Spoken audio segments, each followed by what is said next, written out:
Judge Doug Wallace will just trade seats. I'll go out the back door and he'll come in. The hardest part of my job here is learning how to work the timer. So I want to make sure I get this right. Each of you have 20 minutes aside.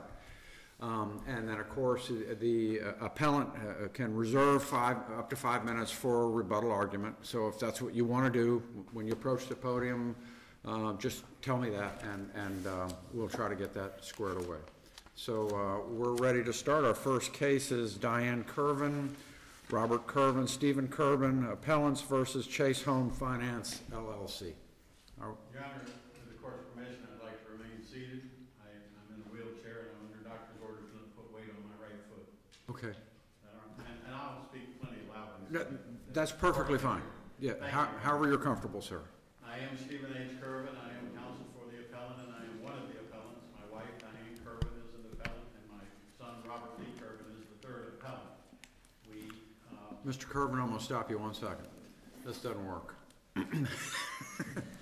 I told you, it's the hardest part of the job. Didn't the phone have work this? Have a stopwatch.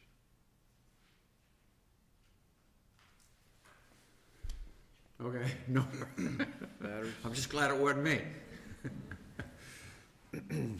We'll just get it straight to say. We might as well get it straight because we got all morning with this thing. We might as well get it right for you all. Yeah. Well, hang on with that. We may need it, but we need to get this right for the whole morning.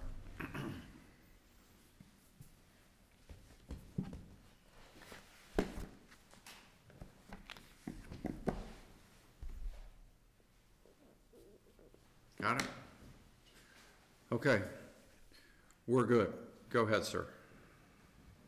The case is a normal foreclosure action. Chase holds mortgage on the home that was the subject of the foreclosure and foreclosed, brought the suit. And as the appellee points out, there were 3 defenses raised. The primary one that's at issue today is notification. The appellee would assert that we didn't raise the other 2 in the appeal, but the reason would be that by implication, we didn't reach that point. Notification would then kick in the fact that there was a default being claimed, and then we would have the right to demand reconciliation meeting or possibly to cure the default. But when we got to trial, I was there by myself. Diane Curvin was not there, and Robert Curvin was not there. I testified for myself and the other 2 parties that no notification was received. And it's fairly obvious the judge believed that testimony because he struck my name from the final judgment or proceeded to enter judgment against Diane Curvin and Robert Curvin. We're here on appeal because we feel that it was error for the court not to allow me to testify on behalf of Diane Curvin and Robert Curvin. The appellees would assert that the testimony should not have been allowed anyway because it would have been hearsay. Well, that's the first point in the appeal. My testimony, and I made a brief proffer to the court as to what the testimony would be, is that I am not only the husband of Diane Curvin for 48 years, but I handle all the business matters for the family, and I have been handling this particular matter for my son and my wife and myself. So I was not only the lawyer, but I was pretty much their witness as to notification or lack of notification from Chase. Can I just digress a minute and talk to you about that part of it? So the issue was whether or not your wife got notice of this proceeding. And as I understand it, you wanted to basically testify about whether she did or did not get notice. It would seem to me that the nature of your testimony would have to have been hearsay. And if it's not hearsay, explain to me why it isn't. It's not hearsay, and the reason it's not hearsay is because I would have been the one that would handle whether or not she got the notice. I would have testified that I handled all the mail for the family, and any notice would have been received that way. But wouldn't the notice was at my office? Wouldn't the notice have come in the mail? Yes, sir. Okay. Probably. Like I said, the notice I got was at my office. They hand-delivered the notice to me at my office. That was notice of the lawsuit. That was notice of the lawsuit. Well, the mortgage itself, the note mortgage, specifies that notice from the lender goes to the mortgaged property. the mortgage property is where Robert lived, correct? That's correct. I do not live there. I live Now, at a different address. notice under the note and mortgage, notice can't be changed unless the borrower by first-class mail notified the lender of a different address or designated a different address for notice. Did you do that? There was no change of address. If I Okay, so understand the the question- notice, according to the note and mortgage, for proper notice, it was to go to the mortgage property, correct? Correct, Not your law office, correct? correct. Not your home, correct? Then, and also your wife is a party, correct? Correct. So essentially what you're saying is parties don't have to show up. A lawyer can testify on their behalf as to proof of their affirmative defenses. Well, I was testifying as a party to the lawsuit, and obviously the court believed my testimony because he struck my name from the final judgment. Well, you testified on your behalf as one of the defendants, but you tried as an attorney to testify on behalf of your wife, who is also a separate defendant, who also has a separate affirmative defense, which she must prove, correct? That's correct. But I wasn't testifying as an attorney. I was testifying as a party to the lawsuit and as the person who handled all the business affairs of both my wife and my son. Well, how is that not hearsay? Because then if you do that, the bank is unable to cross-examine your wife as to her competency, one, and two, as to the actual substance of the testimony as to whether she indeed received notice or not. Well, her testimony would have been that my husband handles all that, as we see all the time. And that's exactly what would have happened. She said, both my son and my wife would have said, my husband and my father handles this for me. I handled it from the beginning of the application for the loan.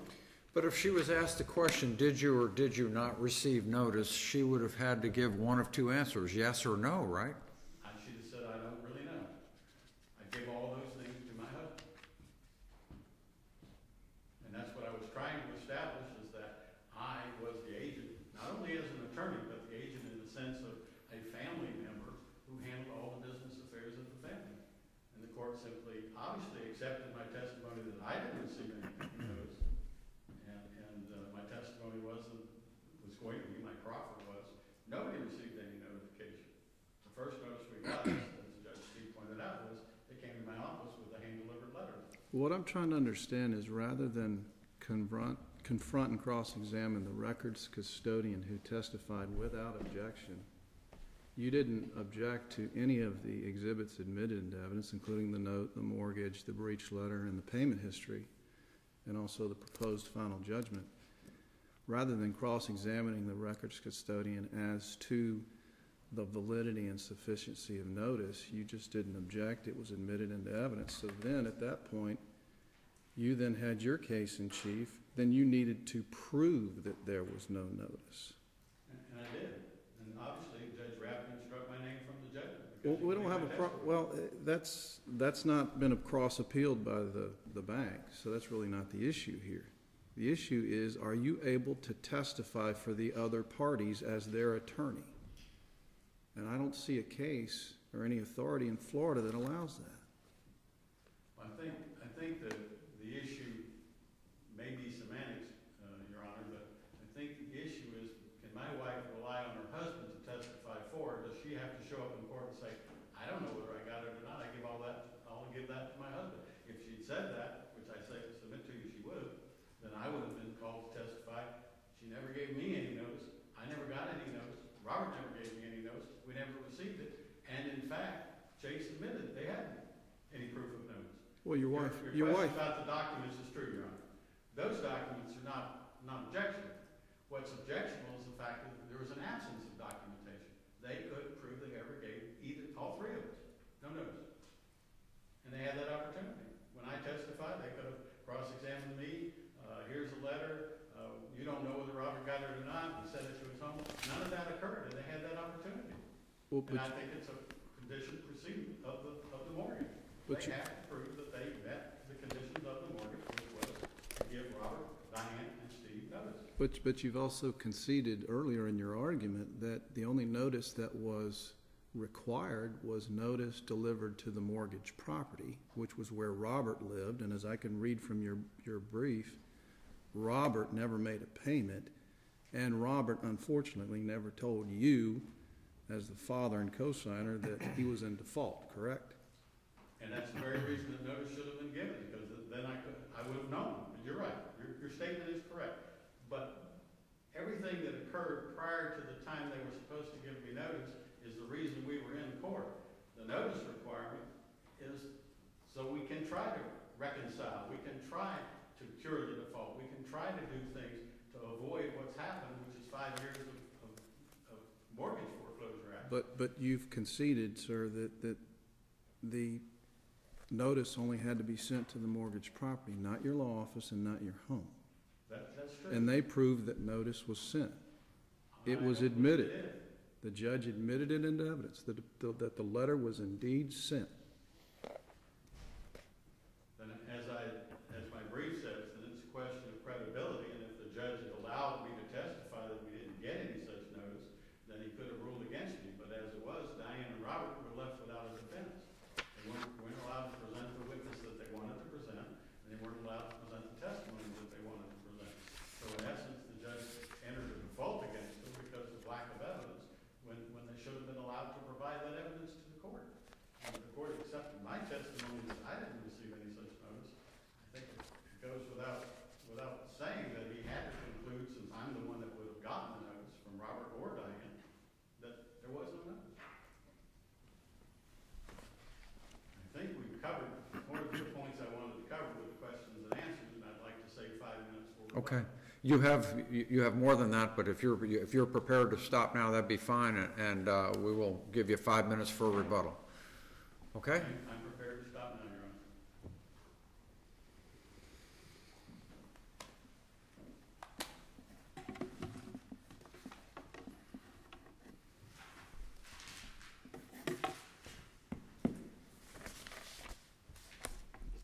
Yes, sir. May it please the court. My name is Will Grimsley, and I represent the appellee Chase Home Finance.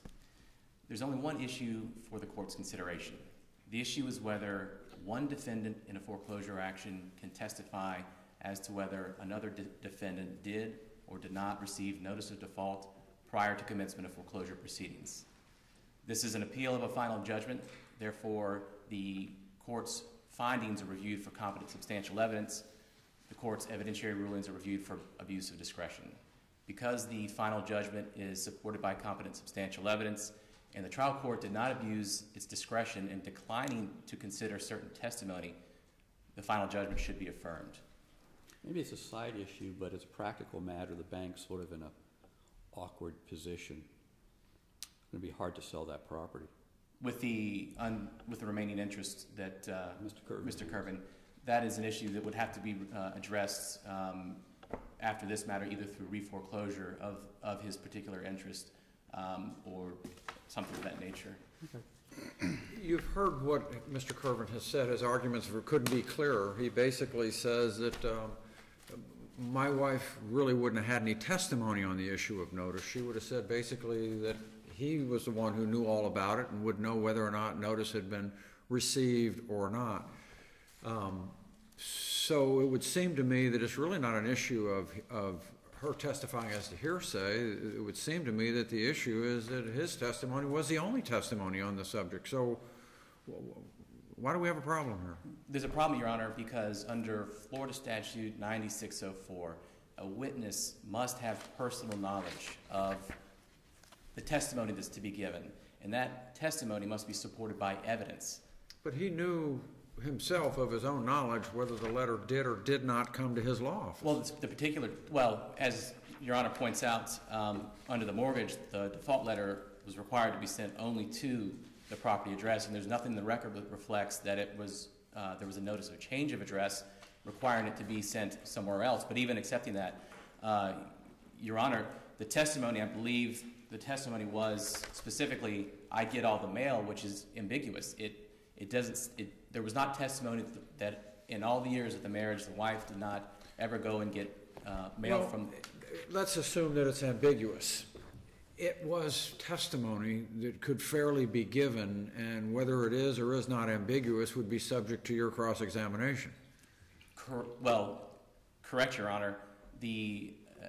But the point here would be that the testimony of what the trial court seemed to really seize on was the lack of having the live witness testimony there present in court.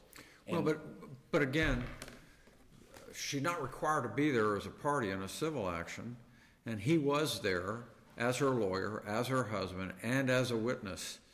It's difficult for me to see under what authority that judge would not allow him to testify as to what he said he would have testified to, which is not hearsay. And what he would have testified to is, I do all the business for the family, I get the mail, you know, I didn't get a notice. Sure. For me or her. Assuming that it was not hearsay, which we maintain, the statement was out-of-court statement offered for the truth of the matter asserted. Again, under 90.604, the judge would have to be satisfied that he had the personal knowledge. It's within the broad discretion of the judge. As the trier of fact in this case, there wasn't a jury, this is a non-jury trial, the judge to weigh the credibility of what the proposed testimony was. And in this case, he was not satisfied that Mr. Curvin had the requisite personal knowledge required under the rules of evidence. And it's a matter of discretion here that the judge wanted that live testimony. And as a fundamental right, it is of a party to be entitled, or at least have the opportunity to cross-examine a witness. But this was a trial without a jury. Correct. And the issue here is that he was prevented from testifying on this issue, as I understand it. And had the judge heard his testimony, the judge would have been free to disregard the testimony, as you say, him not being in a position of personal knowledge. So the issue here is not really the weight of the testimony that would have been given by the finder of fact, the fact that it was prevented. Well, the judge, again, it is within the discretion of the judge to exclude the testimony. The record doesn't reflect the specific reason that he excluded the testimony. He essentially just said, she has to be here to testify. Well, that's even worse, because, you know, while a judge controls what happens in a proceeding, exclusion of testimony is a pretty serious thing, you know, and if there's no reason given by the judge on the record for excluding the testimony, you know, what are we supposed to do? I mean, the judge hasn't given us any reason as to why we should support the ruling that he made, and what we do know is that key testimony was just not allowed in this hearing. Well, Mr. Curvin's better case is if the notice of default had to go to his home or to his law office. That seems to then be consistent with his testimony that I do all the family business and it comes to my home or it comes to my law office. But as I understand it, the notice of default goes to the property where only, is it Robert? Correct. Is living. Correct. And again, so there's a missing link, because the notice does not go to Mr. Curvin at his home or at his law office. correct, Your Honor. So the notice, under the mortgage, the notice was required only to be sent to the property address. That happened in this case. Well, the problem with that is the judge found that he was not properly noticed and dismissed him from the case. And, Your Honor, again, So was the judge right on that or wrong on that? admittedly, Your Honor, my client did not cross-appeal that issue, and it will have to deal with the issue going forward through reforeclosure. But the specific issue today is whether one defendant can testify as to whether another defendant did or did not receive notice. That doesn't sound like what his testimony was going to be. His testimony was going to be, I do all the business for the family. I look at the mail. There was no notice in the mail that I got, and there was no notice in the mail that she got. And then the judge there was no notice in the mail that I got, and dismissed him out of the case totally, but wouldn't let him testify as what he knew from his own knowledge that she didn't get it either. This whole thing is like, there's a lot of inconsistency in what happened here. Your Honor, under that line of thinking, the error would have been harmless, because back to Your Honor's... Harmless? You have a foreclosure proceeding. well, I say it's harmless because, as under the mortgage, notice was only required to be sent to the property address, which happened here. So had the testimony been allowed, and he said, well, it did not come, that I get all the mail. My wife has never retrieved mail from the mailbox. And so I'm here to testify she didn't get notice at our house, which is not the property address. So even assuming that it was error to exclude that evidence, it was harmless because even accepting that testimony, it would not have satisfied the burden, at least with respect to whether the property whether the notice was sent to the property address. But it was material enough to get him out of the suit. No, Your Honor. Well, again, that's an issue that was not cross-appealed by my clients, and we would contend that there was error there, but there was no cross-appeal on that issue. But the more fundamental error here, or the more fundamental reason here, is the fact that the right to cross-examination is a fundamental right of a party to test the truth of a witness, to examine the interest and motives of the witness. He was there ready to be But cross-examined. she was not. So, Except for she apparently would have had no well, testimony. we don't know that because she was not there, Your Honor. So, you know, and this was really important to the judge, as the record reflects. He wanted live testimony. He wanted to be able to judge her credibility. Many times we judges want things to happen in a trial that the lawyers don't think should happen in a trial. And that's just the way it is. That's the nature of jury questions. Juries all the time ask, why didn't they call this witness? Well, it's their right to call or not call a witness. Why didn't they ask this question? Well, it's their right to ask whatever questions they want to ask. This is no different. Well, Your Honor, it wasn't a jury trial. It was a non-jury trial. And again, the discretion of the judge here was he satisfied that Mr. Curvin had the requisite personal knowledge under the rules of evidence? The answer is no. And as an alternative basis... But you said the transcript doesn't reflect what the judge's reasoning was. Well, our position is that the answer is no, Oh, based on a fair reading of the transcript. And then alternatively, the statement, I did not receive the default letter, is an out-of-court statement offered for the truth of the matter asserted, which would be hearsay.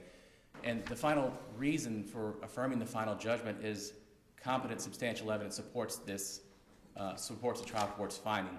Notice of default was only required to be sent to the property address. The default letter was admitted into evidence without objection. The witness testified that the default letter was sent to Diane Curvin, Robert Curvin, and Stephen Curvin, to which appellants did not object.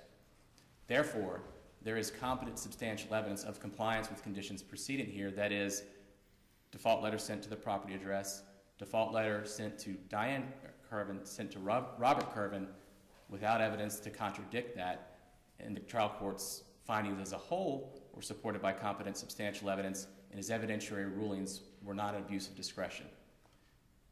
If there are no further questions from the bench, for these reasons, the appellee would request that the final judgment be affirmed. Thank you. Thank you. Mr. Curvin, you have 5 minutes.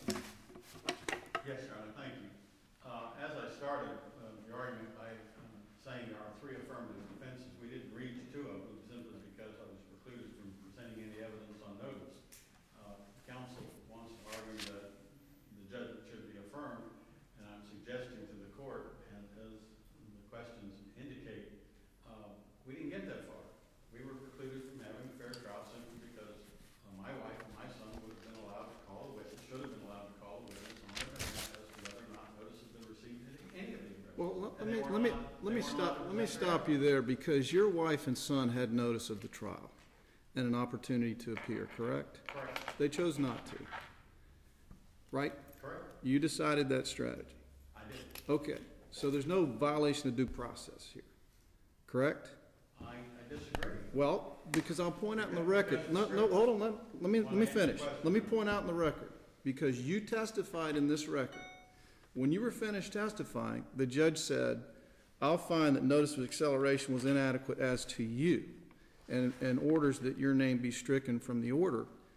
And then, it's only then do you say, I was testifying on behalf of my wife. You never notified the court that you were going to testify for your wife, you were going to be called as a witness for your wife or anything, until the court rendered its decision.